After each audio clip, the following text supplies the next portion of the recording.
17-րդ դարի ավարտն էր, Հայաստանի ապագան մտահոգիչ, երկրի փրկությունը հրատապ ու հրամայական, ազգի լուսավոր ուղեղները ելքեր էին փնտրում, փնտրտուքը պաշարել էր և հոգևոր և աշխարհիկ հաստատություններին։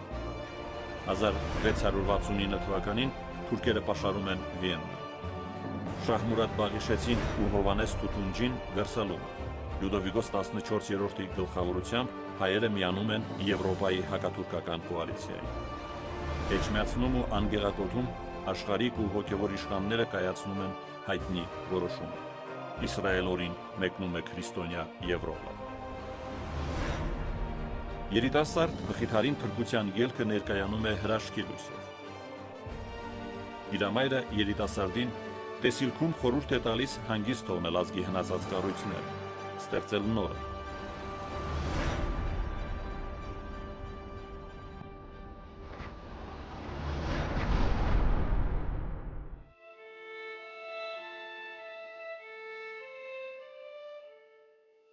Ամեն ինչ սկսվեց Աստվածավոր տեսիլքից,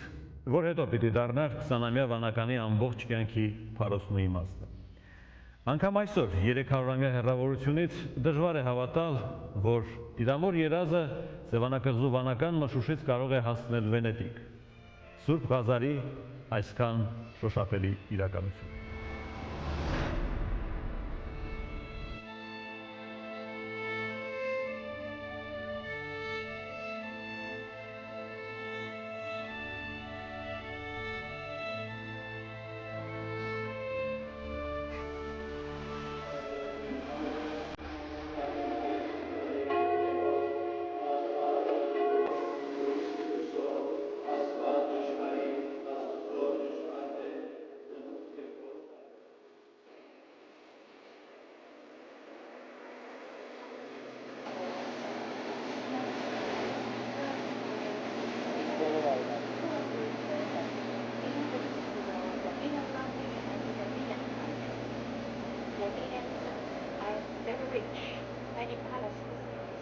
Վենետիկում հայերի գոյության մասին առաջին վկայությունները գալիս են դեռևս 9-րդ դարից։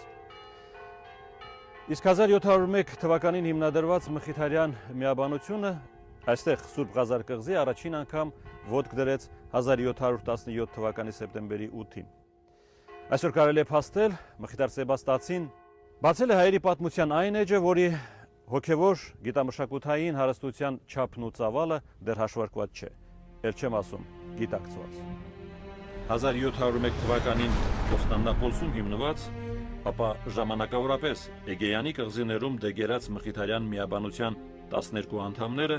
իրենց հոգևոր առաջնորդ Մխիթար Սեբաստացու առաջնորդությամբ ապիչան Վենետիկում 1715 թվականին։ 2 տարի անց Վենետիկյան ծերակույտի հրամանագրով նրանց ընդմիշտ շնորհվեց Վենետիկից ոչ հեռու գտնվող Սուրբ Ղազար կղզին 7000 մետր քառակուսի տարածքով։ Կղզին 10-ից 12-րդ դարերում հայտնի էր որպես բորոտների արգելոց։ Տևական ժամանակ լքյալ եւ անմարդաբնակ։ Վերջին անգամ որպես ապաստարան 17-րդ դարում ծառայել է Կրետեից արտաքսված դոմինիկյան միաբաններին։ Այս լքյալ ու անմարդաբնակ կղզում տեսավ իր ապագա վանքը Մեծն Մխիթարը, որ հետո պիտի դառնար ծաղկուն Մենաստան եւ հայկական գիտամշակութային կենտրոն։ Ամենի մեծ հավատքի մարդը դեսենք մխիթարապայրն էր։ Իր հավատքով էր, որ գծավ դոգալ թարու այդ տարու ամենին ծանր վերիվայրումներուն։ Եվ Վենետիկ ինչ կուտան իրեն լքված քանտված գղզիմը։ Բայց այս հավատներով իրեն ուժը տվավ ասելու այս լքված գղզին ես կրնամ վերստեղծել վերստին հարություն դալաս գղզին։ 20-ամյա միաբանական անդուլ ու ջերմեռանդ աշխատասիրության, նկարագրելի զոհաբերությունների ու զրկանքների արդյունքում վերաշինվեցին կղզու միաբանական շենքերը։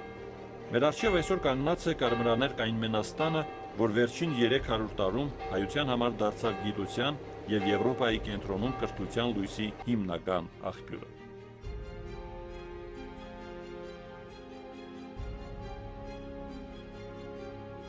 Մխիթարի, իսկ հաջորդ աբբանների օրոք կղզում աստիճանաբար վանական հաստատության գործունեությանը զուգահեռ ծավալվեց գիտական, կրթական ու հրատարակչական բուռն գործունեություն։ 3 դարի ընթացքում շնորհիվ միաբանության խոհեմ քայլերի ընդլայնվեց նաև կղզու տարածքը։ Այն ներկայումս կազմում է 30,000 քառակուսի մետր։ Վանքի կառույցներին ավելացան տպարանը, թանգարանը, պատկերասրահը, ձեռագրատունը և դիվանը։ Այսպիսով միաբանությունը պետականության բացակայության պայմաններում ստանձնեց սեփական ժողովրդին արևմտյան մշակութային արժեքները հասցնելու դժվարին գործը։ Մխիթարյան միաբանության գործունեությունն ավելի քան ընդգրկուն է և բազմաբնույթ։ Սուրբ գրքի հրատարակությունից մինչև շերամապահության և երկրագիտության ձեռնարկներ։ Այսինքն աստվածաբանության և աշխարհի կյանքի խնդիրներին այստեղ տրվել է մշտապես ակադեմիական նշանակություն, որի առջև խոնարհվել է անգամ մեծն Նապոլեոնը։ Մի օր վանք են այցելում Նապոլեոն Բոնապարտ կայսեր կողմից ուղարկված երկու պատվիրակները։ Ուղեկցում են նրանց վանք, ծանոթացնելով վանքին, նրա պատմությանը։ Առաջին արգում շրջելիս եւ փստուգում են բոլոր սենյակները,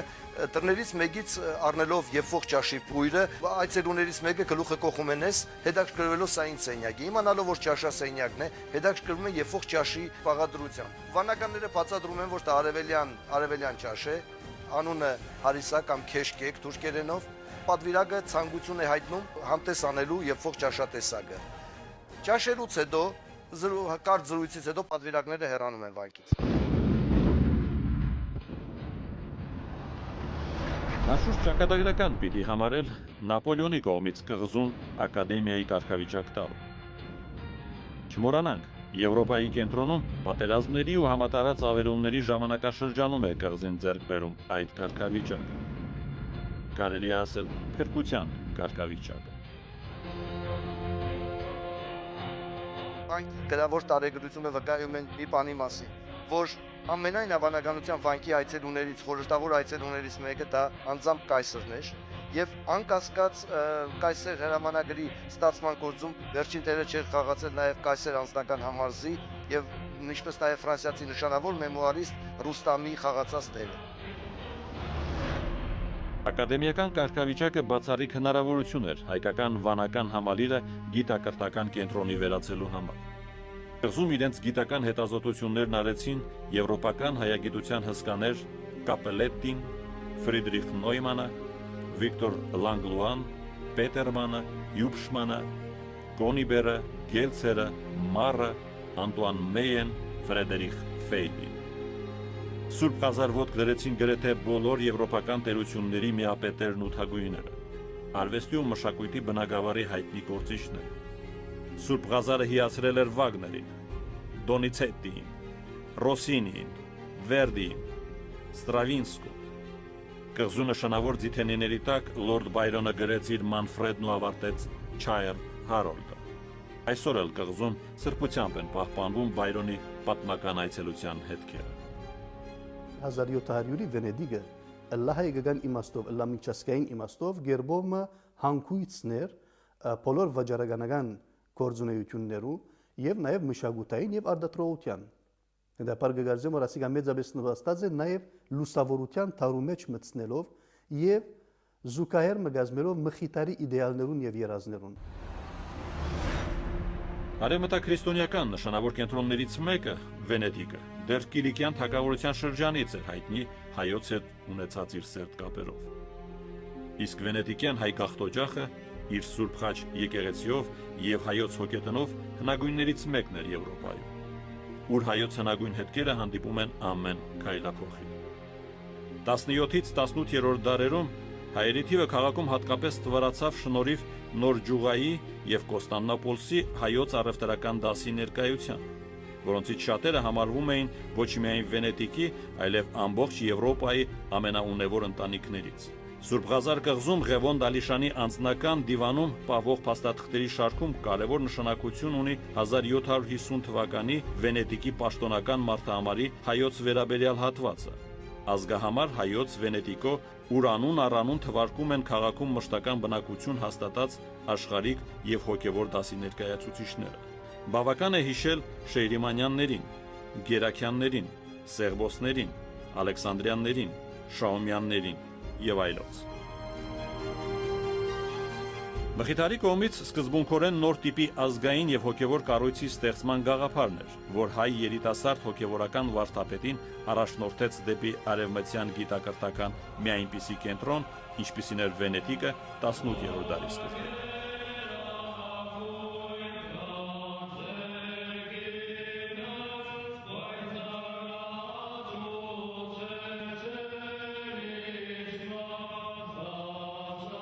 Վենետիկը մեզ ինչ տվավ։ Տվավ միակը որ չունեինք, այսինքն հարադեպ խաղաղությունը։ Հայ ժողովուրդը որ միշտ աշխատած է տարիների ընթացքին, բայց չէ գրծած վայելել իր աշխատանքի բուդուղը, հոս Վենետիկի մեջ միսենք գրծամ նաև վայելել, քանի որ Իտալիո հյուրընկալ ժողովուրդը, Վենետիկի հյուրընկալ ժողովուրդը գրծավ ապահովեցնել իրեն այս խաղաղությունը։ Այո, նյութապես նաև օժանդակեց, բայց էական արժեքը ես միշտ կտեսնեմ այս խաղաղության մեջ։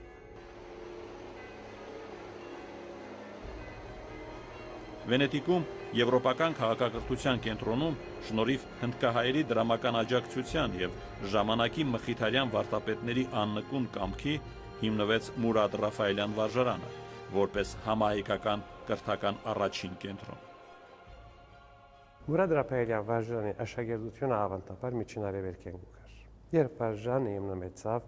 մեր հայ իրականության մեջ վարժանային ցանցկրետ գոյություն չներ 1836 թվականին։ Գային նոր բացող վարժարաններ, նոր շարժում էր, ընդորս նաև մխիթարյան վարժարանները։ Մխիթարյան հայրերը իրենց վարժարաններ ու լավագույն աշակերտները գուղարկեին Վենետիկ։ Եվ այսպես այս աշակերտները Վենետիկ ուսանելուց հետո գվերադառնային իրենց երգիրը, իրենց տեղերը եւ այնտեղ լուսավորչական մեծ գործունեություն ծավալեցին։ Այսպես եղածին։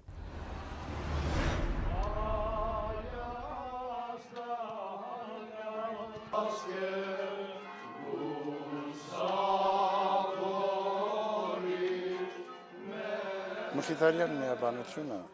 անցնող 300 տարվա ընթացքին մեծ ծառայություն է մատուցել եւ մեծ վաստակ արձանագրել։ Այդ 300 տարիների ընթացքին նաեւ հայ մշակույթը հնարավորություն են ունեցել ներկայացնելու եվրոպացի ժողովրդին։ Իրենց առաքելությունը ես կարծում եմ պիտի կարողանան շարունակել եւ գրական, կրթական, գիտական ոլորտում եւ նաեւ այլոց մեր մշակույթը, մեր պատմությունը, մեր ժողովրդին ամբողջապես ներկայացնելու առաքելությունը հաջողությամբ իրականացնել։ Վերադառնանք Սուրբազար եւ փորձենք շոշափել որքան հոգեվոր, այնքան էլ աշխարհիկ հարստության գանձերը։ Ովքեր են դրանց գրողներն ու պահապանները, ովքեր են Սուրբ Գույսի վարդապետները։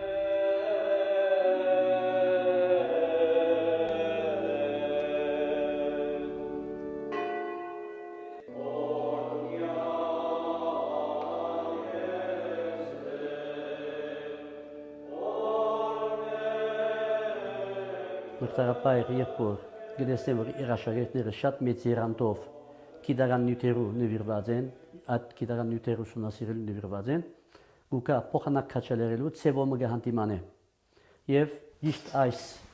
սերանը որ գա, ուրգե մրցարապայր իր տասխոսությունները դարած են եւ ուր 300 տարվա ընթացքին բոլոր մրցարյան ասենք սերոտները գտությունը ստացած են, այս սերանին վրա աջ կողմը գտնե Սուրբ Գիրքը եւ ցախ կողմը գտնե բարերանը եւ ասով գբածադրետ է իբրև վանական իբրև միանցն մեր առաջին բարդականությունը միլա աստծո զարայությունը բնական է երբ մեկ իսկապես աստծո նվիրված է իսկապես աստծո գծարե չի գրնակ իր երբոր իր հայրենիքին չծարայել Մխիթար սեպաստացի որու նաեւ ուսումնասիրությունը կգդարենք երկար դարիները ի վեր շատ հստակ եւ բացահայտ դիրքորոշում ունի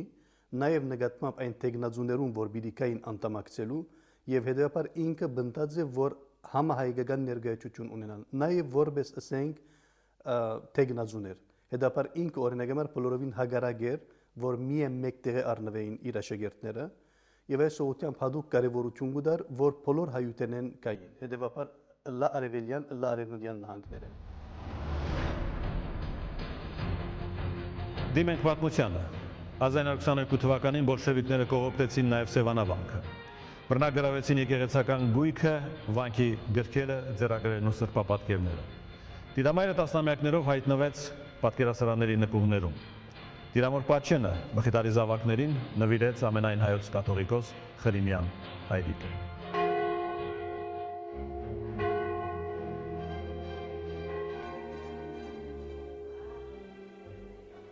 Այսօր Մխիթարյան պատկերասրահի նմուշները բացառիկ են ոչ միայն միաբանությունում հայտնվելու իրենց պատմությամբ, այլև իրենց մշակութային նշանակությամբ։ Այս իմաստով անհավանական ճոխ է Մխիթարյան հավաքածուն։ Մեր մեծերի կողքին ուշադիր հետևեք եվրոպական ու հատկապես իտալական արվեստի եզակի գործերին։ Այստեղ են Հովանես Այվազովսկու, Վարդան Մախոխյանի, Էդգար Շահինի, Գևորգ Բաշինջաղյանի, Փանոս Թերլեմեզյանի, Մարտիրոս Սարյանի, Գարզուի, Զարեհ Մութաֆյանի, Ասլամազյանների, Երվանդ Քոչարի, Գրիգոր Խանջյանի գործերի բնօրինակները։ Շարունակենք շարքը։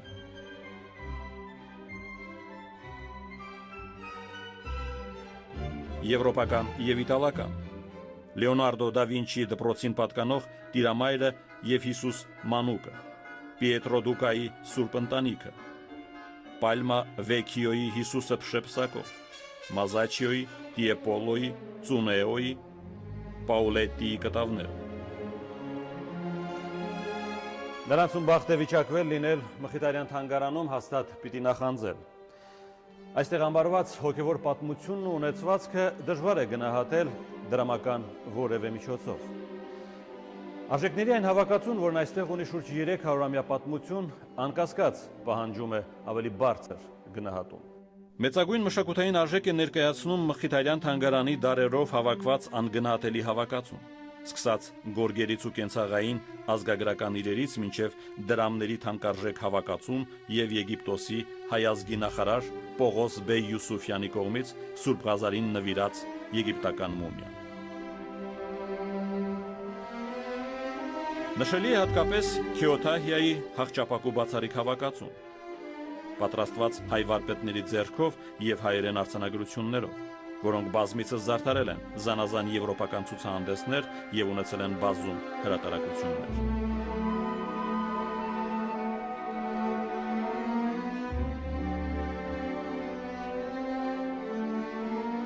Տեսնես, ինչ է փնտրել Մխիթարյան վարդապետը այս ինքնաշեն աստղադիտակով 18-րդ դարասկզբին։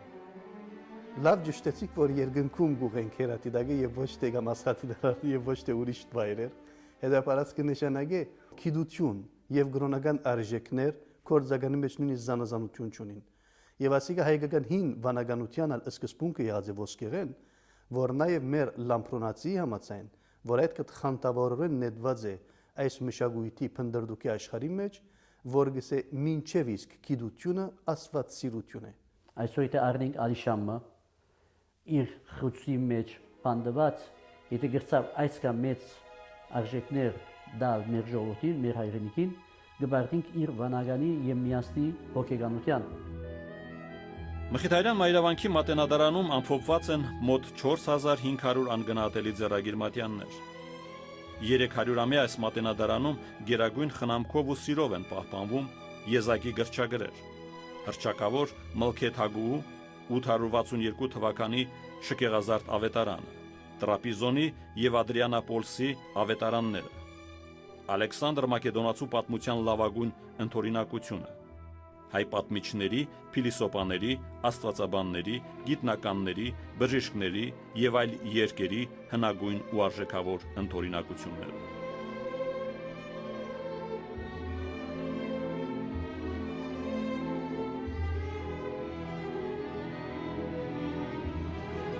Պակաս արժեքավոր չէ նաև Մխիթարյան մեկ այլ վանքի, Վիեննայի Մխիթարյան ձեռագրատունը, ուր պահվող ձեռագրերի թիվը հասնում է մոտ 2500-ի։ Եթե 300 ձեռագիր ունի մեկը, անվարան իրեն պիտի ասեմ 200-ը ուղարկի Հայաստան։ Բայց ոչ 300-ը։ Մնացյալ 100-ը զանազան դեղեր, որովհետև աշխարհի աբական աստված գիտե ինչ կրնալ։ Եվ այս պատճառով որ եւ Մխիթարի բարական շատ բացահայտ է այս ուղղությամբ 1700-ին ով գնահատեսեր որ 1915 թվականին հայոց աշխարհի 9/10-ը հայությունները կդարձնեն։ Մխիթարյան ձեռագրական հավաքածուն Երևանի Մատենադարանի ու Երուսաղեմի Սրբոց Հակոբյանց վանքի հավաքածուների հետ հանդիսանում է հայ գրավոր ժառանգության հիմնական շտեմարաններից մեկը։ Մխիթարյան ձեռագրական հավաքածուն լիովին մատչելի է համաշխարհային գիտությանը շնորհիվ Մխիթարյան երջանքահիշատակ հայրերի Հակոբ Օստաշյանի, Բարսեղ Սարգսյանի, Սահակ Ճեմճեմյանի, Համազասպ Ոսկյանի, Օգոստինոս Սեքուլյանի եւ այլոց կազմած ստվարածավալ ու բազմահատոր ցուցակ ձեռագրածների, այսինքն ձեռագրերի մանրամասն նկարագրությունների։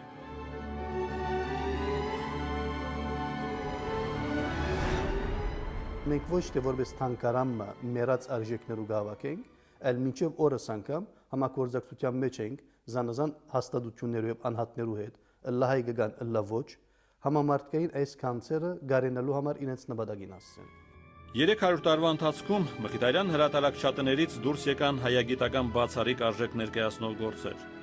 որոնք հսկայական դեր խաղացին հայ ինքնության պահպանման գործում։ Այսպես, Հայր Միքայել Չամչյանի եռահատոր հայոց պատմությունը, Երից Վարդապետաց, այսօր անգերազանցելի գրաբարի բառարանը, Նոր բարգիրք Հայկազյան լեզվին, Ղուկաս Ինչիչյանի ստորագրություն հին եւ նոր հայաստանյացը, Հայր Մանուել Քաջունու բառարանագրական գործերը, Ղևոն Ալիշանի տեղագրական աշխատությունները, Վիեննայի Մխիթարյանների լեզվագիտական ու պատմաբանասիրական աշխատությունները, Մխիթարյան գիտական պարբերականները բազմավեպ է եւ հանդես ամսորյան անընդմեջ հրատարակվող ամենահին ամսագրերից են ամբողջ Եվրոպայի տարածքում։ Ի վերջո որն է Տիրամոր տեսիլքի առեղծվածը, որ դարձավ հայերի ֆիզիկական եւ հոգեվոր գոյատևման բացառիկ կենտրոն։ Պատասխանը պատգամ է ուղղված համայն հայությանը, հայրենիքից հեռու, հայրենյաց համար, Տիրամոր պահպանիչ հայացքի տակ։ Հեռավոր Սուրբ Ղազար կղզուց Մխիթարյան միաբանության մասին կարելի է ավարտել միայն պայմանականորեն, որովհետև Հայաստանից դուրս Հայաստան փնտրելը երբեք չի ավարտվում։ Այս անգամ ասվածի ամենավառ վկայությունը Մխիթարյան միաբանության աշխարհասփյուռ գոյությունն է։ Այն գոյությունը, որը աշխարհի վտանգներից մեզ պաշտպանող ամենահզոր շերտն է դարձել։ Եվ որպես վերջաբան ուզում եմ անպայման հիշեցնել մեծն Դանիել Վարուժանի խոսքերը։ Զգուշությամբ փոխեցեք Մխիթարյան հայրերուն նվիրական կղզին։ Ձեր ամեն մեկ քայլը կրնար հանջարիմը աճունին հանդիպել։ Եվ իմ փոխարեն կպաղատիմ Ալիշանի շիրմաքարը անգամ մահամբուրեցեք եւ ապահով եղեք, որ Մարմարիոնին անբծությունը ձեր շրթներուն տակ սրտիսպես պիտի բոցավառի։